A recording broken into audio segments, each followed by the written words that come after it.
नमस्ते दोस्तों, मैं उदय कुमार ठाकुर आप सभी को मैथ्स वाई के ठाकुर में स्वागत करते हैं। कैसे हैं आप लोग? आशा करते हैं ठीक ही होंगे, मज़े में होंगे, शानदार होंगे, जानदार होंगे। तो दोस्तों, जैसा कि अभी आप लोग जान रहे हैं कि अभी जो है हम लोग बिहार पुलिस कांस्टेबल का प्रैक्टिस सेट कर रहे हैं और आज का प्रैक्टिस सेट 10 है। इससे पहले 9 प्रैक्टिस सेट आप लोगों को कराया जा चुका है। तो अगर प्लीज़ आप लोग वीडियो नहीं देखे हैं तो एक एक करके जो है हर वीडियो जो है 20 मिनट 22 मिनट का रहता है, तो आप देख सकते हैं, ठीक है ना। जितना जीके जीएस जरूरी है उतना ही मैथ भी जो है बिहार पुलिस में बहुत जरूरी है। ये 10 क्वेश्चन को कम नहीं समझे, ये 10 नंबर जो है आपको जो है मतलब मेरिट से जो है आउट भी करा सकता है और इन भी करा सकता है। तो इसलिए इसको हल्के में नहीं लेना है। तो इसमें जो है बिल्कुल हुबहू परीक्षा के जैसे ही 10 क्वेश्चन का जो है मैं सेट तैयार करके लाता हूँ। तो उम्मीद करते हैं कि ये सीरीज आप लोगों को पसंद आ रहा होगा। तो चलिए जो है बिना टाइम गवाए हुए शुरू करते हैं वीडियो को एकदम धुआंधार तरीके से। तो यदि आप मेरे चैनल पे आज नए हैं तो सबसे पहले चैनल को सब्सक्राइब करके जो है बेल आइकन को दबा लीजिए। तो चलिए शुरू करते हैं। पहला क्वेश्चन देख रहे होंगे, कहता है किसी कक्षा में 60% छात्र लड़कियां हैं, है ना।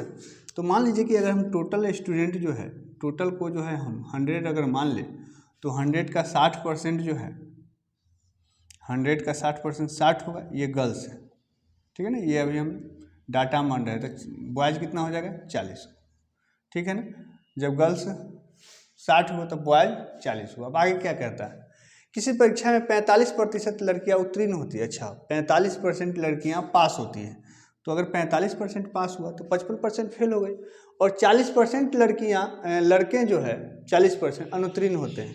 मतलब इसमें जो है इस वाले में फेल पास का जो डाटा है, लड़का वाला में कहता है कि 40% फेल हुआ है, तो 40% फेल हुआ है तो 60% पास हुआ होगा।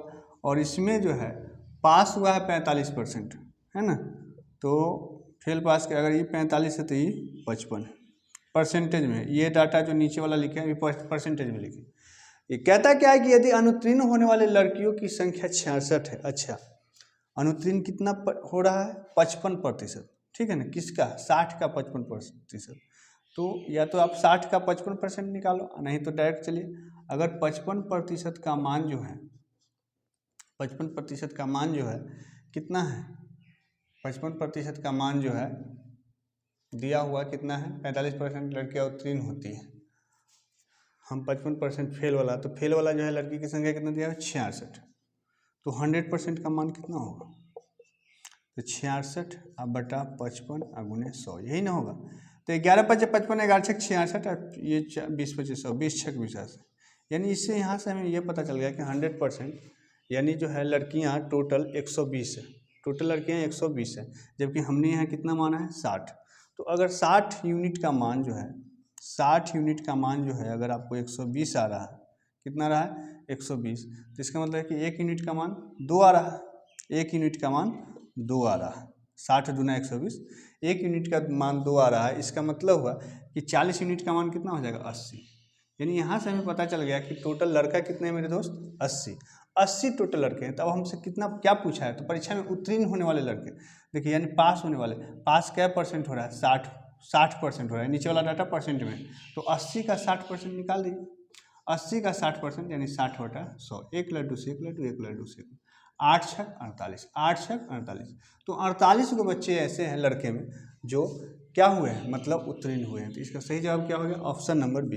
तो बहुत ही ये प्यारा क्वेश्चन था, देखने में लग रहा है कि ये लंबा है लेकिन बहुत ही सिंपल था। तो उम्मीद करते हैं कि समझ में आ गया होगा। अगर समझ में आ रहा है तो प्लीज़ वीडियो को लाइक कर दीजिए और शेयर कर दीजिए। तो चलिए चलते हैं नेक्स्ट क्वेश्चन की तरफ।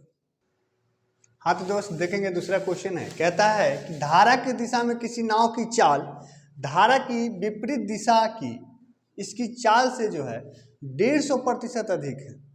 यदि धारा की दिशा में 80 किलोमीटर और धारा के विपरीत दिशा में 50 किलोमीटर की दूरी तय करने में लगा समय 8.2 घंटा है, तो धारा की दिशा में नाव की चाल क्या होगी। देखिए, सबसे पहले 150% को अगर आप डिकोड कीजिएगा तो 150% का फ्रैक्शन वैल्यू कितना हो जाएगा, तो ये हो जाएगा आपको 3/2। तो यहाँ से देखिए ये यूनिट में आएगा, जैसे कि इतना परसेंट अधिक है। अगर कोई चीज़ 2 है तो 3 अधिक, तो 2 से 3 अधिक मतलब 5 है। तो अगर हम धारा के दिशा में, धारा के दिशा को अनुकूल चाल बोलते हैं, ठीक है ना। धारा के दिशा में अनुकूल, धारा के विपरीत दिशा में प्रतिकूल। तो हम अगर अनुकूल चाल की बात करें तो 2 में 3 जुट गया तो 5, तो चूंकि ये यूनिट में है तो इसलिए हम इसको 5x मान लेते हैं, ठीक है ना, 5x मान लिए। और धारा के विपरीत दिशा में तो यही 2 है, धारा के विपरीत दिशा, धारा के विपरीत दिशा को प्रतिकूल कहते हैं, तो प्रतिकूल लिख देता हूँ, प्रतिकूल, ये हो गया प्रतिकूल चाल हो गया आपको 2x, ठीक है ना, 5x 2x। तो अब क्या कहता है कि धारा के दिशा में 80 किलोमीटर, तो समय बराबर होता है दूरी बटा चाल, तो 80, धारा के दिशा में यानी अनुकूल चाल कितना है 5x। अब प्लस धारा के विपरीत दिशा में 50 जा रहा है, विपरीत दिशा में यानी प्रतिकूल चाल कितना है तो 2x, ये समय कितना लगा तो 8.2, बस हो गया। अगर चाहिए तो आप काट भी लीजिए, जैसे ये 16 25 80 हो गया, ये 2 से 25 गुना 50 हो गया, x से x हो रहा है तो नीचे तो x ही हो गया, 16 25 को जब जोड़ेंगे तो ये हो जाएगा आपको 6 5 11 हाथ से 2 1 3 1 4 41, राइट। यहाँ जब इसको सॉल्व करेंगे तो ये 82/10 हम लिख सकते हैं। अब आगे 41 गुना 82, क्रॉस जब गुना करेंगे 2 5 10, यहाँ से पता चल गया कि x का मान 5 आया, x का मान कितना आया 5। जब x का मान 5 आया तो यहाँ से हमको पता चल गया कि अनुकूल चाल कितना हो जाएगा 5x, तो 5x का मान हो गया 5, x का मान आ गया 5, तो 50 25। तो हमसे अनुकूल चाल ही पूछा है, धारा के दिशा में नाव की चाल मतलब अनुकूल चाल, तो 25 किलोमीटर प्रति घंटा जो है इस क्वेश्चन का बिल्कुल सही जवाब हो जाएगा, जो कि है ऑप्शन नंबर डी। तो बहुत ही आसान तरीका से आप लोग उम्मीद है कि समझ गए होंगे। चलिए चलते हैं नेक्स्ट क्वेश्चन की तरफ। हाँ तो दोस्त देखेंगे तीसरा क्वेश्चन है कि एक कार को जो है 5 लाख रुपए में बेचने पर राकेश को जो है 28% का लाभ प्राप्त हुआ, तो 32% लाभ प्राप्त करने के लिए उसे इस कार को किस मूल्य पर बेचना होगा। देखिए जैसे 28% लाभ या 32% लाभ का मतलब क्या समझते हैं कि अगर कोई चीज़ आप 100% में खरीद के लाए होंगे, 100 में लाए होंगे, तो उसको आप 128 में बेच देंगे तभी ना होगा 28% लाभ। 32 में कहने का मतलब कि 132 में बेच देंगे। तो सीधी सी बात समझिए कि अभी जो हमको ये 5 लाख रुपया दिया हुआ है तो 128% का मान दिया हुआ है, तो हम कह सकते हैं कि 128% बराबर अगर 5 लाख है तो हमसे पूछ रहा है 132% का मान, तो इसलिए 132% का मान कितना हो जाएगा, तो ये 5 लाख अब बटा 128 गुने में 132, 4 से काटेंगे, 4 तिहाई 12, 4 गुना 8, 4 तिहाई 12 और 4 तिहाई 12, ठीक है, 4 तिहाई 12, 4 तिहाई 12, ये कटेगा कितना से 8 से, 8 के 32, इसको 8 से काट लेंगे तो ये 8 छक 48, 2 बचा 2 0, 8 गुना 16, 8 25 40 डबल 0, फिर ये 4 से भी कट जाएगा, 4 एक दफे 6 है तो 2 बचा, तो 22, 4 25 20, फिर 2 बचा, 4 छक 24 1 बचा, और 4 गुना 8, 4 25 20, यानी कि 15,625 गुने 33, ये 33 यहाँ है, तो 15,625 गुने 33 जब इसको गुना करेंगे तो कितना आ जाएगा, चलिए इधर गुना कर लेते हैं। 15,625 में 33 से गुना करेंगे, 15,625 में 33 से हमें गुना करना है, 5 तिहाई 15 हाथ से लेख, 3 गुना 6 1 7, 6 तिहाई 18 हाथ से लेख, और 15 तिहाई 45 है 1 46, ये भी इतना ही आएगा तो लिख देता हूँ 46, 8 7 5, ये हो गया आपका 5, 7 5 12 के 2 हाथ से लेख, 8 7 15, 1 16 के 6 हाथ से लेख, 8 6 14, 1 15 के 5 हाथ से लेख, 6 4 10, 11 हाथ से लेख, और 4 1 5, तो कितना रहा है 51 56 25, कितना रहा है 51 56 25, ठीक है, 51 56 25 है कहीं, 51 56 25, 51 56 25 यानी कि 5,15,625 रुपया, जो कि है ऑप्शन नंबर बी। तो बहुत ही सिंपल सा क्वेश्चन था, खाली काट कूट करने वाली बात थी, बहुत सिंपल क्वेश्चन, ठीक है, तो ऑप्शन नंबर बी इसका बिल्कुल सही जवाब हो जाएगा। तो उम्मीद करते हैं कि समझ में आ गया होगा। अगला क्वेश्चन देखिए, उसी प्रकार से एकदम सिंपल सा क्वेश्चन है, कहता है कि 24 व्यक्ति किसी काम को जो है 20 दिन में पूरा कर सकते हैं, तो 30 व्यक्ति उसी काम को कितने दिन में करेंगे। देखिए MDH फॉर्मूला, 24 को व्यक्ति है और किसी काम को जो है 20 दिन में करता है, तो 20 दिन, अगर हम टोटल काम निकालना चाहते हैं 24 गुने 20 हो जाएगा, 24 व्यक्ति के लिए 20 दिन का काम है, यानी 24 गुने 20। अब इसी काम को, इस टोटल काम को जो है 30 को व्यक्ति है कितना दिन में करेगा, इसमें हमें मालूम नहीं है, बस हो गया। ये 1 लड्डू से 1 लड्डू काट दीजिए, 3 8 24, 8 में 2 से गुना होगा तो कितना हो जाएगा, 8 गुना 16, तो 16 दिन में जो है वो 30 व्यक्ति उस काम को खत्म कर लेगा, जो कि है option number B, option number B. तो उम्मीद करते हैं कि ये दोनों क्वेश्चन समझ में आ गया होगा। वीडियो अच्छा लग रहा है तो प्लीज़ वीडियो को लाइक कर दीजिए और शेयर कर दीजिए। चलिए चलते हैं नेक्स्ट क्वेश्चन की तरफ। हाँ तो दोस्तों देखेंगे 25वां क्वेश्चन कहता है कि एक मोटरसाइकिल का सूची मूल्य मतलब अंकित मूल्य जो है इसके लागत मूल्य से जो है 20% अधिक है। देखिए प्रतिशत की बात है तो इसलिए चलिए लागत मूल्य यानी क्रय मूल्य को जो है लागत मूल्य जो है क्रय मूल्य को हम 100 रुपया मान लेते हैं, ठीक है ना 100। तो हमारा कहता है कि 20% अधिक है तो सूची मूल्य कितना हो जाएगा यानी कि अंकित मूल्य, तो सूची मूल्य जो है सूची मूल्य 120 हो जाएगा। ठीक है, यहाँ तक में कोई दिक्कत। अब 30% की छूट देता है तो छूट हमेशा अंकित मूल्य पर दिया जाता है सूची मूल्य पर, तो 30% की छूट दे रहा है यानी 70% पर बेच रहा है। तो 120 का जो है 70% हम लोग निकालेंगे। 120 का 70% कितना होगा, तो 120 का 70 मतलब 120 में 70/100, एक लड्डू से एक लड्डू, एक लड्डू से 12 सत्ते होता है 84। अब बताइए कि कोई सामान आप 100 रुपया में खरीद के और 84 रुपया में बेचेंगे तो भाई तो नुकसान होगा। चूँकि हम इसीलिए 100 रुपया माने हैं कि डायरेक्ट जितना का नुकसान होगा वही परसेंटेज होगा, क्योंकि 100 रुपया से जितना आगे चाहे नीचे बढ़ा वो परसेंटेज होता है, 100 का मतलब ही होता है परसेंट। 100 से 84 कितना कम है, तो आप देखोगे 16 कम है। इसका मतलब ये हुआ कि 16% का नुकसान हो जाएगा। कितना हो जाएगा, 16% का नुकसान, यानी कि option number D, option number D. तो उम्मीद करते हैं कि बहुत अच्छा तरीके से आप लोगों को समझ में आ गया होगा। अगला क्वेश्चन देखिए, 243 के पावर 0.16 और गुने 243 के पावर 0.04 का मूल्य क्या है, मतलब मान क्या है। आप एक चीज़ जानते होंगे, घातांक पढ़े होंगे तो, कि जब बेस सेम हो यानी कि अगर ए रहे इसका पावर एम रहे और गुना बेस सेम रहे ए ही रहे इसका पावर एन रहे तो गुना में पावर जुड़ जाता है। ए के पावर एम प्लस एन होता है, ए के पावर एम प्लस एन। तो उसी प्रकार जब यहाँ गुना है तो पावर क्या हो जाएगा, जुट जाएगा। यानी 243 के पावर कितना हो जाएगा 0.16 प्लस 0.04, तो 16 4 जुट करके कितना हो जाएगा, ये 243 के पावर 0.16 4 20 है ना, 0.20। और जब दशमलव खत्म करेंगे तो इसके बदले में 100, तो 20 बचे 100। यानी कि अब 243 को हम लिख सकते हैं 3 3 9 27 81, मतलब 3 के पावर 5 है। ठीक है, 3 के पावर 5 243 के बदला यहाँ क्या आया, 20 25 100 कट के 1/5 है। तो एक चीज़ और पढ़े होंगे कि अगर ए के पावर एम रहे और फिर पावर एन रहे तो यहाँ क्या हो जाता है, ए के पावर एम एन हो जाता है, गुना हो जाता है।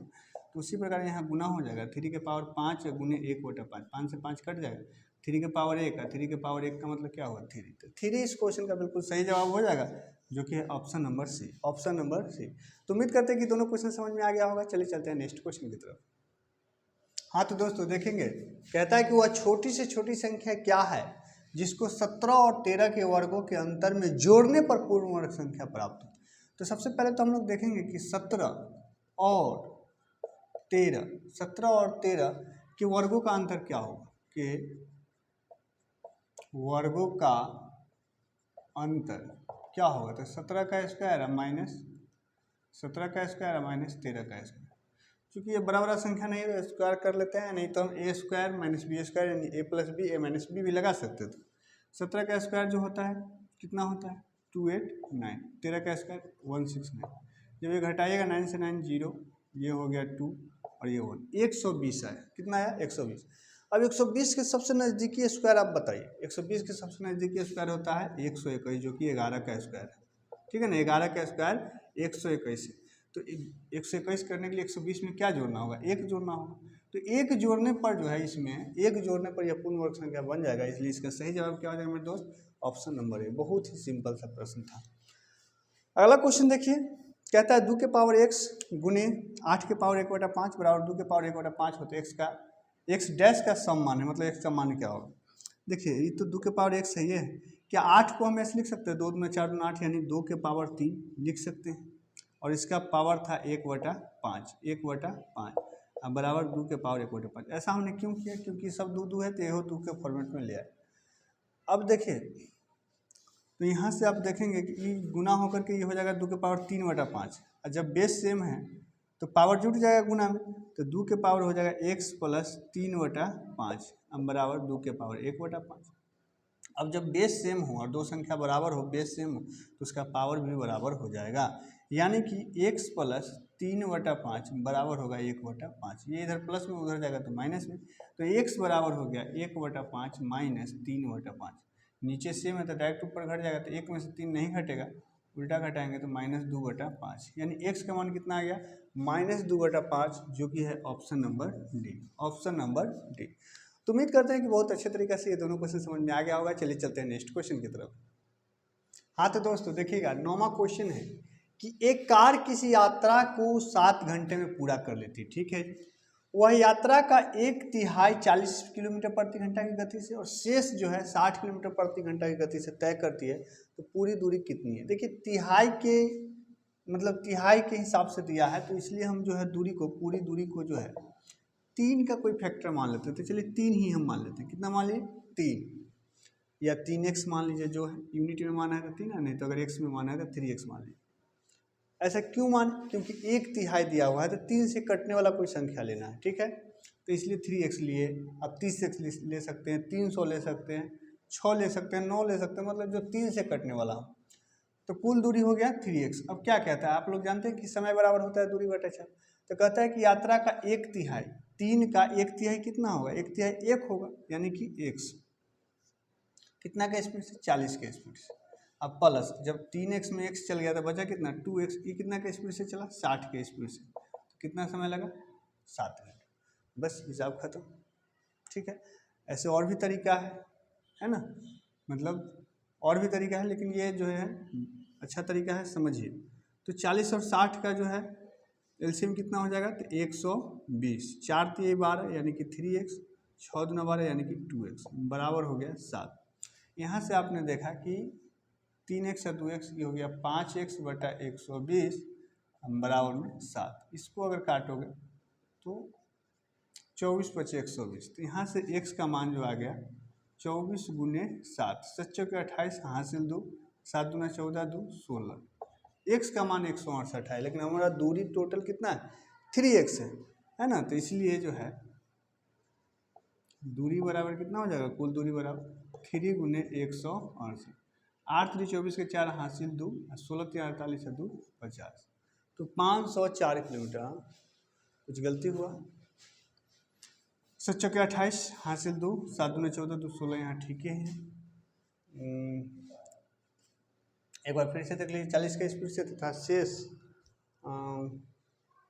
60 किलोमीटर प्रति घंटा की गति से तय करती है, तो पूरी सब कुछ तो ठीक है। 1 से चला 40 से, 2x चला 60 से, 4 3 12 तो 3x, 6 दूना 12 तो 2, 3 दूना 5, 3 2 5, 20 25 और 24 25 120, 24 7 140, 7 × 28 168, 8 3 24 के 4 हासिल 2, 6 3 18 20 को हासिल 2, 3 1 3 2 504 किलोमीटर तो ठीक है। चलिए इसको मैं देखता हूँ, तब तक आप इस क्वेश्चन को देखिए, है ना। इसमें क्या है, मैं फिर से एक बार चेक करूँगा। 0 1 2 4 और 9 सॉरी 0 1 2 4 और 6 से 5 अंकों की कितनी संख्याएं बनाई जा सकती है यदि किसी अंक की पुनरावृत्ति न हो। देखिए इस टाइप का क्वेश्चन अब बहुत ही ट्रेंडिंग में है। पहले इस टाइप का क्वेश्चन जो है इस चैप्टर से क्वेश्चन नहीं लिया जाता था, लेकिन अब लिया जाने लगा है। तो मुझे पूरी उम्मीद है कि एक क्वेश्चन तो इस चैप्टर से आएगा ही आएगा। तो आप लोग अच्छा से समझिएगा, क्या कह रहा है कि किसी अंक का पुनरावृत्ति नहीं होना चाहिए। 5 अंक की संख्या बनाए ना आपको, कई अंक की, 5 अंक की, 1 2 3 1 2 3 ये 4 5, 5 अंक की संख्या बनाना। यूज किस अंकों को करना है, 0 1 2 4 6 का, यानी 3 2 5 संख्या दिया हुआ। अब एक बात बताइए कि अगर हम बोले ये 20 कई अंकों की संख्या है, तब कहोगे 1 2 2 अंकों की, 20 2 अंकों की संख्या हो। अगर हम बोले कि ये 0 2 कितने अंकों की संख्या है, तो आगे 0 लग जाने से कोई फर्क पड़ेगा। ये 2 है और 2 मतलब 1 अंक है, 2 मतलब 1 अंक है।